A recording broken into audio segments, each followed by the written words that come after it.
Olá, meus amigos, boa tarde, tudo bem? Espero que todos estejam bem, sejam muito bem-vindos aqui ao canal. Se essa é a sua primeira vez aqui conosco, seja bem-vindo. Se você gostou do nosso conteúdo, se você tem acompanhado em nossos vídeos, então coloque o seu like, deixe seu comentário, sugestões de temas para o nosso canal. O objetivo aqui é discutirmos as principais notícias, as principais questões jurídicas envolvendo sempre holding familiar e planejamento patrimonial. Gente, é o seguinte, existe uma busca muito grande por holdings, né? O efeito pandemia acabou trazendo a relevo esse produto, né, que já vinha sido buscado. Eu particularmente já trabalho com holding há mais de 5 anos, mas ultimamente, de fato, esse produto ele acabou se tornando algo de maior relevo, né? Os empresários estão procurando mais, talvez aí entendendo um pouco mais da importância de você ter o seu patrimônio organizado, de você ter o seu patrimônio muito bem gerenciado dentro de uma estrutura única, né?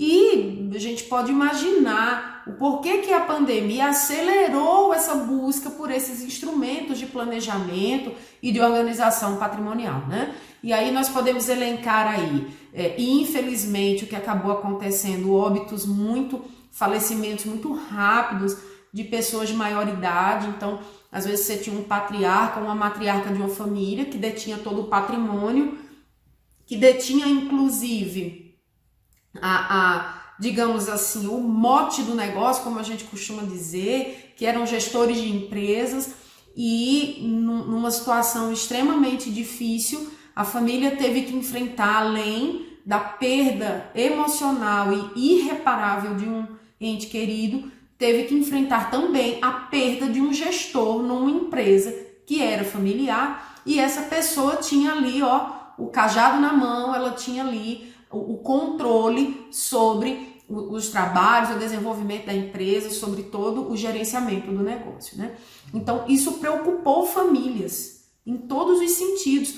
Preocupou o patriarca e a matriarca, que não queria deixar sua família com o patrimônio, porém desamparado, tendo que ir para um inventário, com patrimônio em nome de terceiros. E preocupou também os herdeiros em relação não só a essa questão patrimonial, mas também em relação à sucessão da empresa, né? E aí, meus amigos, por que eu estou fazendo essa introdução? E eu vou falar especificamente das holdings patrimoniais, tá certo? Saiu uma notícia essa semana no Valor. Gente, o Valor Econômico definitivamente não gosta de holding, né? A gente nota que eles batem assim, e o que é pior, batem muitas vezes de forma atécnica, né? A gente nota, infelizmente, eu preciso trazer isso no que tange a holdings, né? Os artigos, as matérias, elas são muito superficiais. E como eu disse, você tratar algo complexo com superficialidade, você está deixando situações a descoberto, tá certo? Então, assim, holding é um assunto profundo. Discutir determinados temas de holding numa matéria jornalística é algo muito superficial, não tem profundidade do assunto e você pode gerar muito mais desinformação do que informação. E aí, meus amigos, eu queria aqui comentar brevemente uma notícia, falando mais uma vez sobre os impactos da reforma tributária sobre esse produto de holding e mais especificamente, adentrando aí um pouco mais nessa questão, havia uma entrevista de um auditor da Receita Federal em que ele dizia assim, olha, e é esse tema que eu quero abordar, porque você pode se deparar com isso na sua vida aí diária, né? Olha, holding não tem propósito negocial. A holding, ela é uma distorção, olha só. O uso de holding é uma distorção da tributação da renda na pessoa física. E o uso de holding, ele é especificamente para a economia tributária. Bom, gente, quem acompanha aqui o canal sabe que eu já disse isso em inúmeros vídeos, né? Inclusive, não se deve vender isso ao cliente. Holding não é mecanismo e nem instrumento para ser utilizado exclusivamente para obtenção de vantagem tributária, de economia tributária, né? Então, holding é um produto que é muito interessante para outras finalidades, inclusive economia tributária. Normalmente essa economia tributária, ela vem quando o cliente faz uma estrutura de holding, mas ela não é obrigatória e ela não pode ser o único objetivo da operação. E no caso de holdings familiares, que são aquelas holdings que tratam do patrimônio de uma família, né?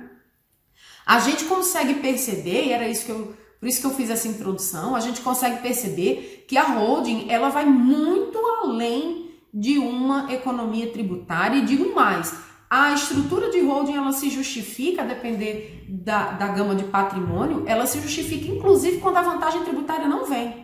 Então, se você disser assim, olha, eu estou tributando aqui a 27,5% na pessoa física, e imaginemos que indo para uma holding não é essa a tributação, ok? A gente pode tratar disso no outro vídeo, não é essa, mas imaginemos hipoteticamente que a tributação fosse exatamente a mesma, 27,5%. Você pode dizer, pô, então não faz sentido eu fazer uma holding, vou deixar o patrimônio na pessoa física, porque eu não vou ter ganho tributário. Observe que uma holding, ela tem inúmeras outras finalidades, ela tem inúmeras outras possibilidades de utilização, de aplicação e de eficiência que se sobrepõem e muito à vantagem tributária. Dentre elas, a eficiência patrimonial, né? A eficiência patrimonial é a que mais chama a atenção, porque na hora que esse patrimônio ele está todo ali reunido numa única estrutura, você consegue ter uma eficiência na compra, na venda, na locação, na administração desses bens. Então, isto por si só já justifica a estrutura. Sem falar na possibilidade de aplicação de um planejamento sucessório, ou seja, a doação das cotas aos herdeiros, sempre respeitando meação ilegítima, isso é óbvio, mas a doação de cotas aos herdeiros com a preservação de usufruto e posse em nome dos titulares do patrimônio, ok? Já fazendo aí uma antecipação da passagem de patrimônio em vida, uma parte, de fato, já estará concluída com a doação das cotas e a efetivação total apenas com o falecimento e a extinção do usufruto vitalício, ok? Então, isso por si só, isso porque existem inúmeras outras possibilidades, mas isto por si só já justificaria a adoção da estrutura, ainda que não tivéssemos benefícios na tributação entre a pessoa jurídica e a pessoa física instituidora da holding, ok? E além disso, só para rebater, botar aqui uma pá de cal em cima dessa questão, além disso, a gente tem um outro ponto aqui que não pode ser deixado de lado, né, e que talvez seja o que mais chama a atenção dos empresários, é a proteção patrimonial, né? Existe, de fato, uma proteção de patrimônio da pessoa física, porque existe principalmente quando existe um planejamento sucessório, em que você faz a transferência de cotas para os herdeiros, eles passam a ser sócios, porém, eles não têm a posse, a propriedade efetiva dessas cotas, porque ainda existe uma reserva de usufruto lá para o instituidor do patrimônio, né? Então, ele é dono da nua propriedade sobre as cotas. Quem tem o poder de fruto e usufruto sobre essas cotas é o instituidor de patrimônio, e aí, na hora de uma possível desconsideração de personalidade jurídica ou algo assim, os bens daquele instituidor estão alocados dentro de uma personalidade jurídica de que ele não é sócio, porque se ele já transferiu cotas, os sócios agora são os filhos. Ele é detentor de um direito sobre cotas, que neste caso é um direito de usufruto. E aí, como eu já disse aqui em outros vídeos, esse usufruto pode ser objeto de penhora? Não, porque o usufruto é um direito da personalidade, é um direito personalíssimo. Então, o usufruto em si não pode ser objeto de penhora. O que pode ser objeto de penhora são os frutos decorrentes deste usufruto.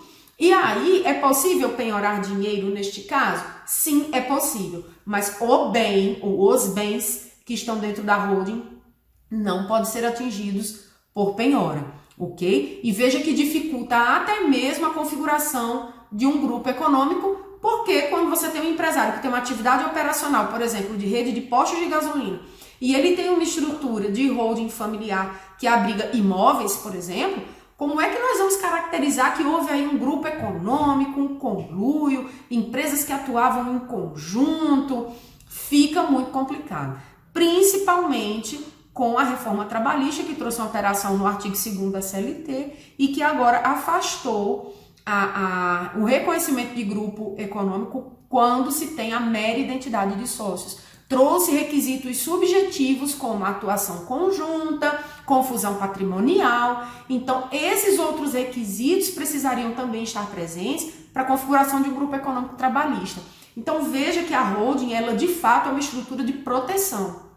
E que, como eu disse, atrelada a uma eficiência patrimonial, atrelado a uma possibilidade de planejamento sucessório, mesmo que você não tenha a vantagem tributária, a estrutura se justifica por si só. Então, gente, esse discurso do nobilíssimo auditor da Receita Federal, que, lógico, estava falando em nome do fisco, estava falando em nome do leão, então entendemos o discurso vindo dele, né?